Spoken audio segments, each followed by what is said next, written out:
I was sitting in the sunlit kitchen of a vintage-style mansion in Charleston, where my sister-in-law Miranda was hosting the family's monthly brunch. The weather was beautiful. The table meticulously set with ivory linens and sparkling crystal glasses catching the morning light. Everything seemed perfect. If only I weren't staring at the coffee cup in front of me, wondering whether or not to bring it to my lips. "I made it myself, Everly," my husband Kyle said with a smile as he placed the cup in front of me. His voice was casual, but his eyes sent a chill down my spine. "Tried a new recipe just for you." The smell hit me instantly. Something was off. Not just wrong, strangely metallic and warm, like it didn't belong to any coffee I'd ever known. A cold shiver ran down my back. Miranda sat across from me, sipping her espresso without taking her eyes off me. Her expression was unnervingly calm, as if she were waiting for something or confirming that something was about to happen. I forced a smile. "Kyle, you know I prefer iced coffee, right?"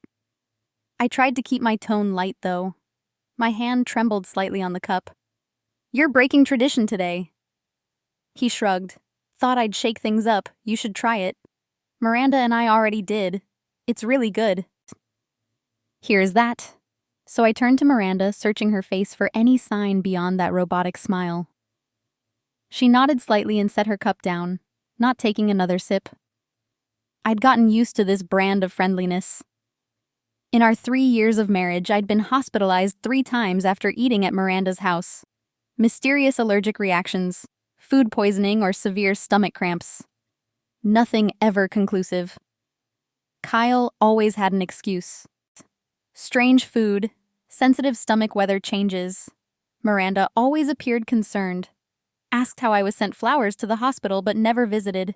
I no longer believed in coincidences, not after nearly missing a major meeting because of a detox tea she'd made for me. "So, what were you and Miranda doing at her place so late last night?" I asked casually, still staring at the coffee. Kyle blinked slightly, startled. We were discussing your anniversary gift. Wanted to surprise you." "Surprise indeed," I muttered, setting the cup aside as I pretended to search for my phone in my purse. I glanced at the table. 3 cups of coffee. 1 for me, 1 for Kyle, 1 for Miranda. Mine was the only one untouched, and I was sure they both knew that. Miranda propped her chin on her hand, her smile barely noticeable. "Everly, you worry me. You've looked so tired lately. Everything all right?" "Not really," I replied, my gaze dropping to the polished tile floor. "Maybe I just haven't had my coffee yet." I lifted the cup to my lips. Didn't drink, just mind a sip while keeping my eyes on both of them. They exchanged a brief glance, not long but long enough to tighten the knot in my chest. Something was happening, and if I wasn't careful, this cup might be the reason I never left that table. I stood up, phone in hand, like I'd just gotten an urgent message. "Excuse me, I think my assistant just texted me." "Mind if I use your study for a second?" "Miranda?" "Go ahead," she said, her eyes following me like a hawk. I walked past the table toward the hallway leading to the study. As I passed Miranda's chair, I deliberately stumbled a little.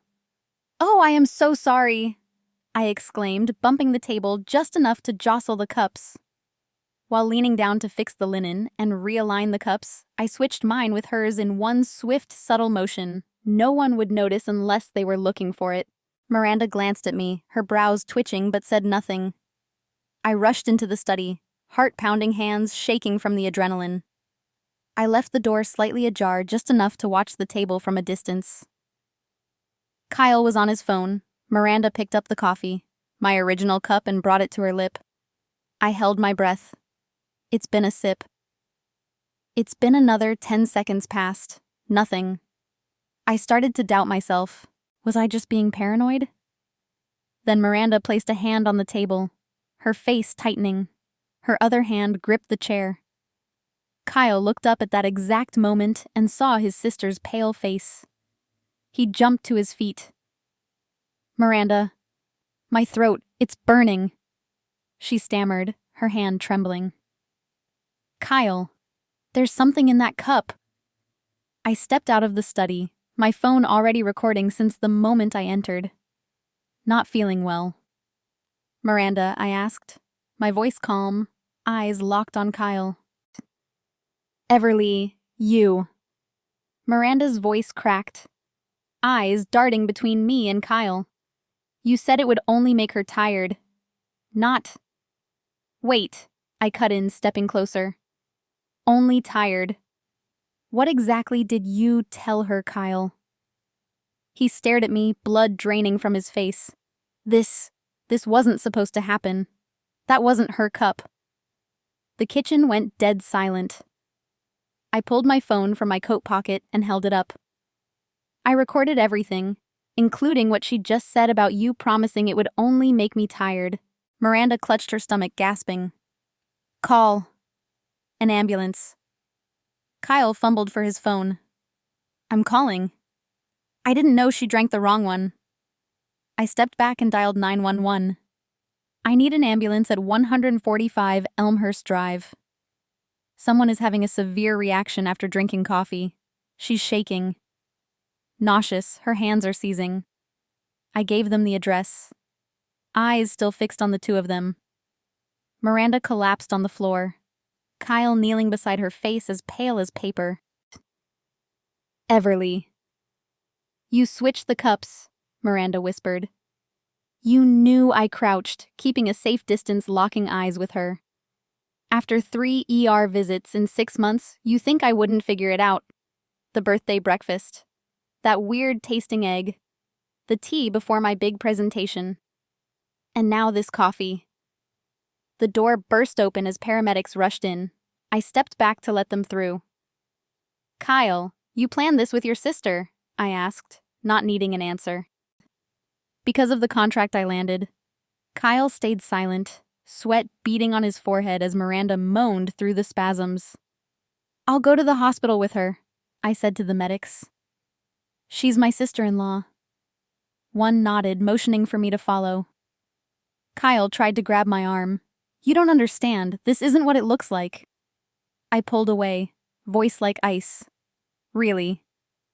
Then how did you know it wasn't Miranda's cup before she said anything? E-force. I walked out the door, my chest heavy but no longer afraid. As the morning light streamed through the windows, the truth was coming to light. And this time, they wouldn't get away with it. I sat in the ER waiting room. At St. Vincent Hospital, eyes locked on the partially closed door across from me. Miranda was being treated inside. Kyle had disappeared the moment the paramedics wheeled her away. No one saw him leave. No explanation. No message. I pressed my palm against my thigh to keep from shaking. In my purse, the phone was still recording. The entire conversation at the brunch table. Every word Miranda said. Every reaction from Kyle. And most importantly, his whispered voice. That wasn't her cup. The door swung open. A female doctor in a white coat stepped in, her expression serious. Ms. Everly. Carson. They stood. Yes, I'm the patient's sister-in-law. She's out of danger, but still weak. We detected a small amount of a foreign substance in her blood, something typically used in clinical research not commercially available. You mean it can't be bought at a store or pharmacy? Exactly. And more importantly, with the amount Miranda consumed. If you had been the one to drink that coffee, the consequences could have been far more severe. I gripped my bag tighter. Part fear, part fury.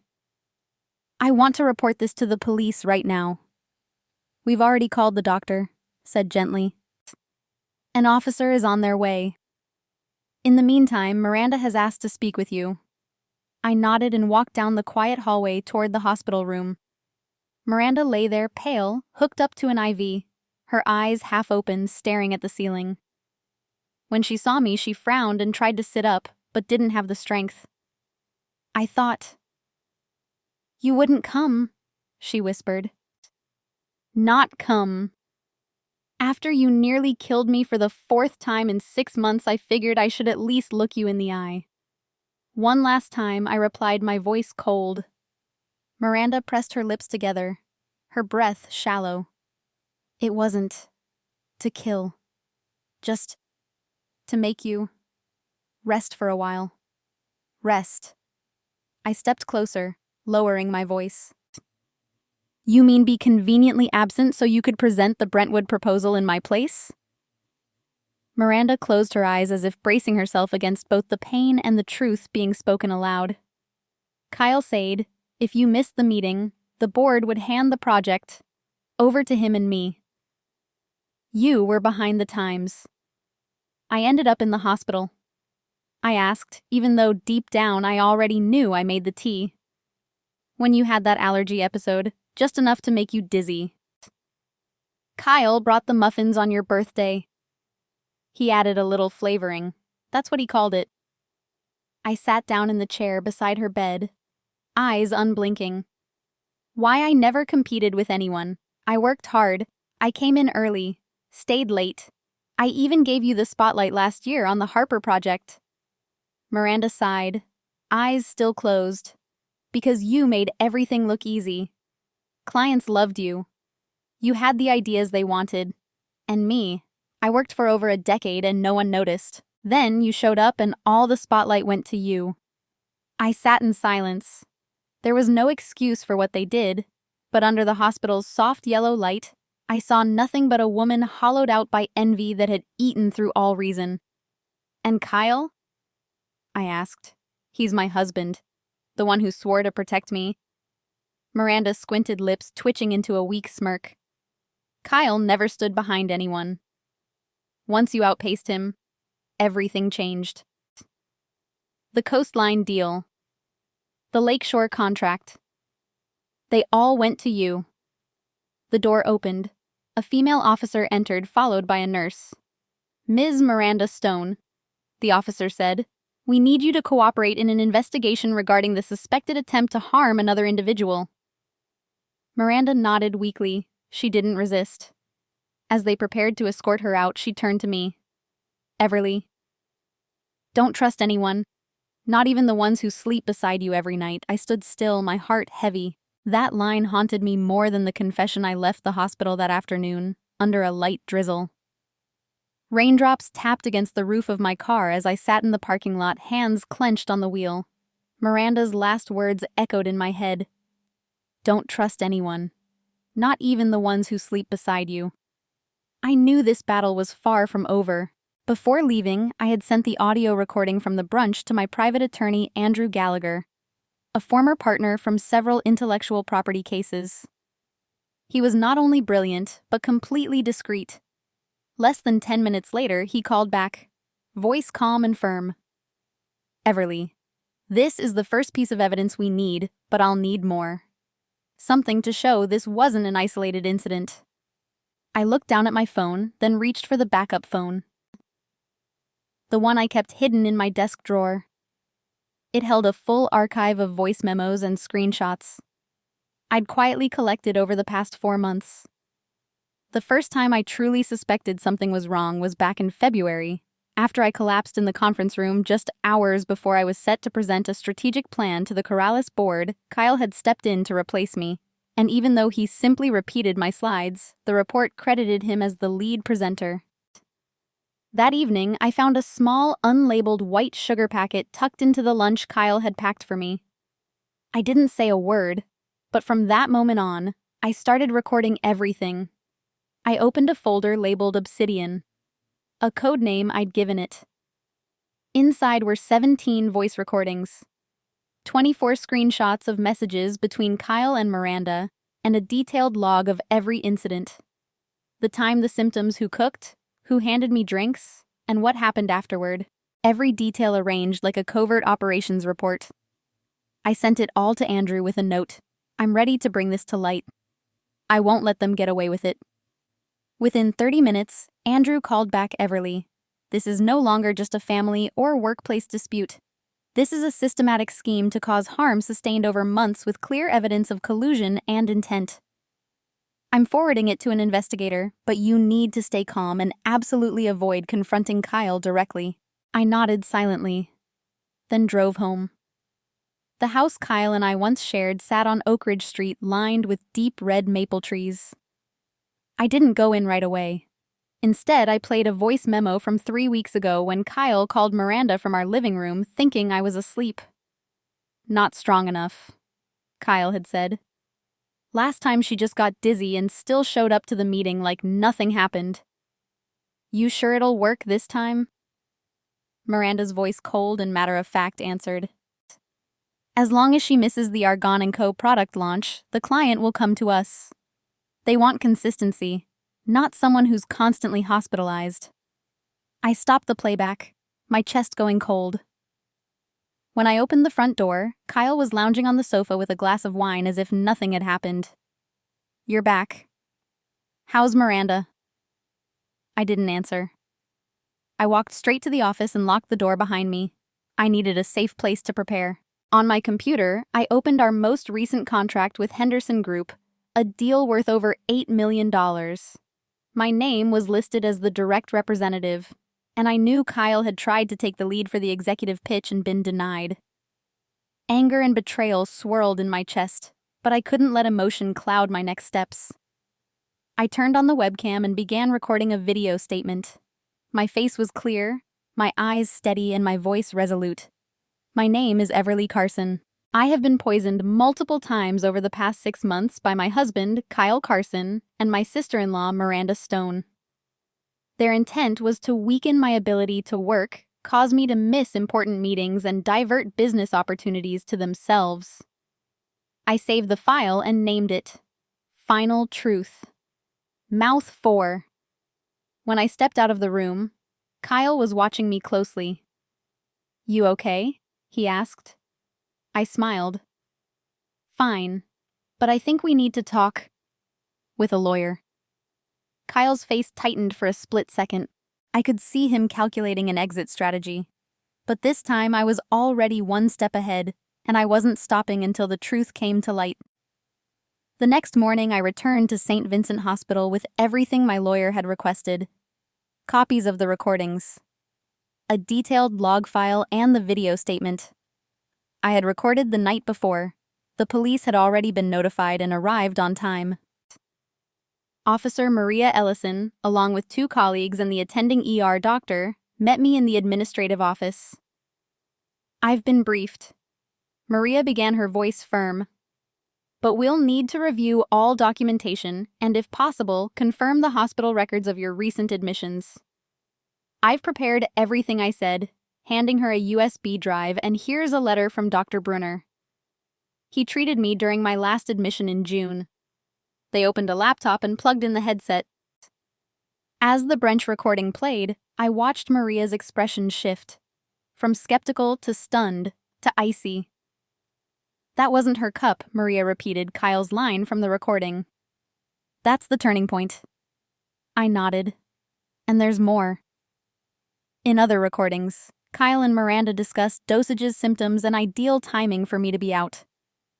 Maria glanced at the doctor. "We'll need Miranda's blood test results as soon as possible, and if available, compare them to Everly's from her past ER visits." The doctor nodded. "We're working on it." But there's one critical detail. Miranda's preliminary results show traces of a compound used in behavioral neurotesting. "It's not approved outside of lab trials." Maria turned to me. "Do you know where that might have come from?" "I'm not sure," I replied. "But Kyle used to be a research assistant at Brown University during his grad program. One of his former classmates now works at a pharmaceutical company called Cantor Farm. They specialize in neurological test compounds." She noted it down, then radioed in for a team to investigate Kyle's workplace, Ashcroft and Bennett, where he worked as a legal advisor on commercial contracts. Less than an hour later, the report came in. 4 small unmarked vials were found in Kyle's desk drawer at the firm, each with a handwritten note, detailing observed symptoms, onset timing, and a related project name. One note read, "Everly Henderson deal. Must last at least 3 days." I felt numb hearing that the truth was now undeniable. This wasn't just a ploy to sabotage me at work. It was a methodical, calculated operation carried out with chilling precision. "We're expanding the investigation to Cantor Farm," Maria said.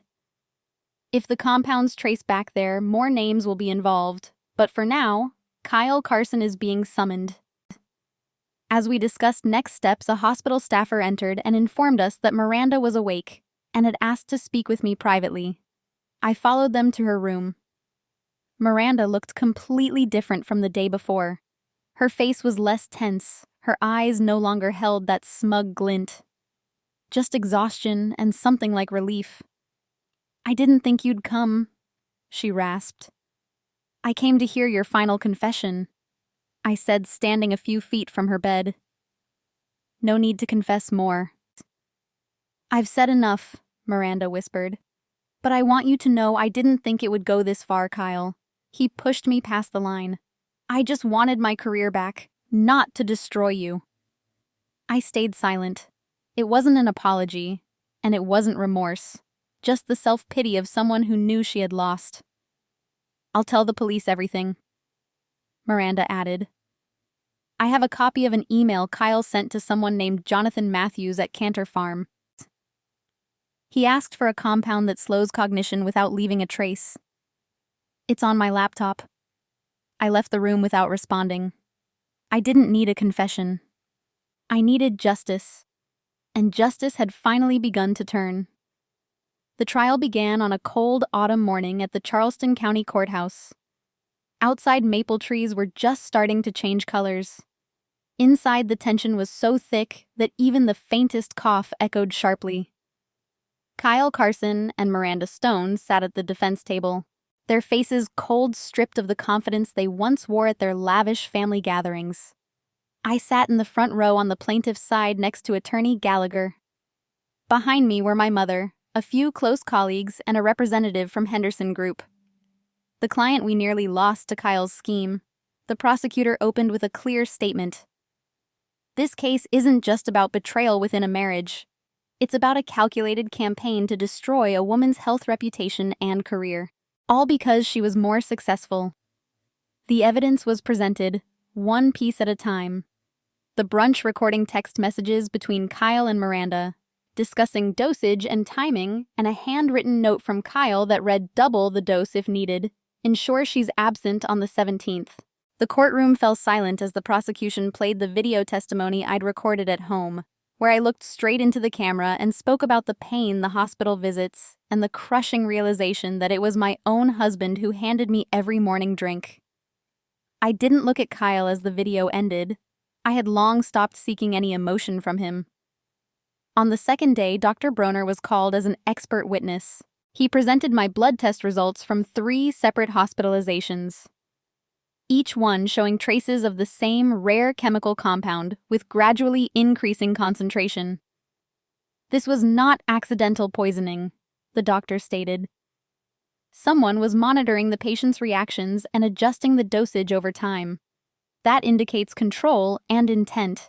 On the third day, a representative from Cantor Farm, the pharmaceutical company Kyle had ties to, confirmed that an employee named Jonathan Matthews had been suspended, and the chemicals in question were linked to emails from Kyle Carson. "We are shocked and deeply regretful," the representative said. "These compounds were never authorized to leave controlled environments." When the defense attorneys stood, they tried to shift the narrative by claiming Miranda was manipulated and that Kyle only wanted to help his wife rest from being overworked. The courtroom erupted when the prosecutor responded, "Help her rest. By lacing her food with test compounds. By emailing a friend asking for a dose strong enough to keep her out of work for 3 days.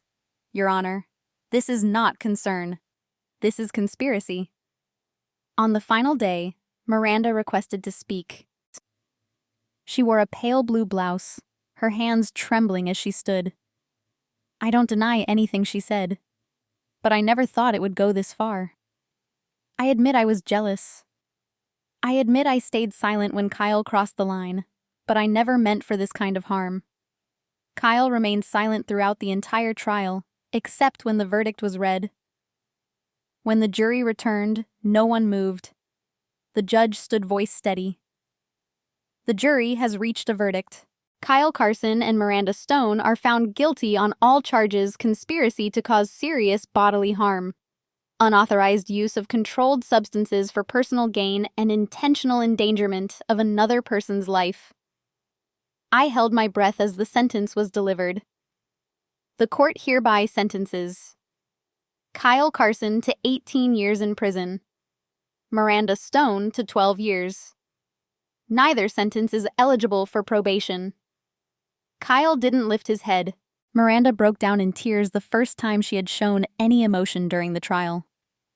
I didn't feel triumphant. Just relief, like waking up from a nightmare that had lasted too long. As they were led away, I whispered, "It's not because I'm stronger than you. It's because I never poisoned anyone to get what I wanted." 1 year later, I stood on the main stage at the Charleston Business Summit. Soft lights shining over the audience, hundreds of executives, strategists, and familiar faces from the marketing world, all watching me. I smiled and adjusted the mic. "My name is Everly Carson." I began, my voice clear and steady. "And today I want to talk to you about transforming adversity into drive and how to hold on to your identity in the storm of envy, betrayal, and pain." A year ago, I walked out of a courtroom not with a win in hand, but with a shattered heart. Yet I carried the one thing that mattered most: the truth, and that changed the course of both my career and my life. After the trial, I left my old company, where despite their support during the lawsuit, I still felt the weight of wary glances and hushed conversations.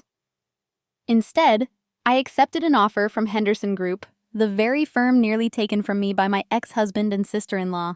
They brought me on as regional strategy director for the Southeast, giving me full control over major projects. I didn't seek revenge. I never smeared Kyle or Miranda in the press. I never told my story in interviews. I just worked quietly, relentlessly, with integrity, and the results spoke for themselves. 9 months ago, I secured an exclusive partnership with the luxury skincare brand, Lyric Skin, worth more than $12 million. 3 months after that, my team won the Breakthrough Strategy Award at the National Conference in Atlanta. And most recently, I was elected to the executive board of the American Marketing Association. I took a breath and continued my speech. They say success is the sweetest revenge. I disagree. Revenge in any form is rooted in bitterness. But success, when built on integrity and perseverance, is the kind that frees you from the need for retaliation. Applause echoed from below. I looked out and saw a young woman watching me, eyes sparkling. The same kind of look I once had when I first entered the industry. After the presentation, I walked down the long hallway leading backstage. A woman approached holding a notebook and pen. "Excuse me. Miss Everly, I'm Danielle. I work at a health tech startup. I just wanted to say, your speech gave me so much courage." I smiled and gently touched her arm. Courage isn't the absence of fear. It's moving forward, even when you're afraid. I saw that courage in your eyes already. That evening, I returned to my new apartment in downtown Charleston, the one I'd designed myself after selling the old house. In my inbox was an email from Henderson's legal team. The subject was simple. The Lariskin contract had been extended for another 3 years. I sat out on the balcony watching the Ashley River curve beneath the city lights. In my hand was a cup of chamomile tea, not coffee, and definitely not made by someone else. I wasn't afraid of my drink anymore. I didn't have to question everyone around me. I had reclaimed my life. At the bottom of the email, a note from Henderson's CEO read, "Thank you for not giving up. You're more than a top representative. You're a testament to resilience." I don't know where Miranda and Kyle are now, in federal prison. My attorney sent me a copy of the sentencing summary, but I never opened it. I didn't need to. I didn't want to. Because I chose to move forward. Without looking back. Without bitterness. Without carrying the weight of vengeance. I chose freedom and success. That was the proof I never let the darkness win. Everly's story is living proof that truth and perseverance can overpower even the darkest conspiracies. Though betrayed by those closest to her, she didn't crumble. She rose, gathered evidence, and pursued justice. And instead of seeking revenge, she chose success, built on her own strength and integrity, in a world full of deceit. She reminded us that character and resolve are the strongest weapons we have to move forward. What do you think of Everly's choice? Is success truly the best answer to betrayal? Share your thoughts in the comments. And don't forget to follow the channel for more powerful and unexpected family stories.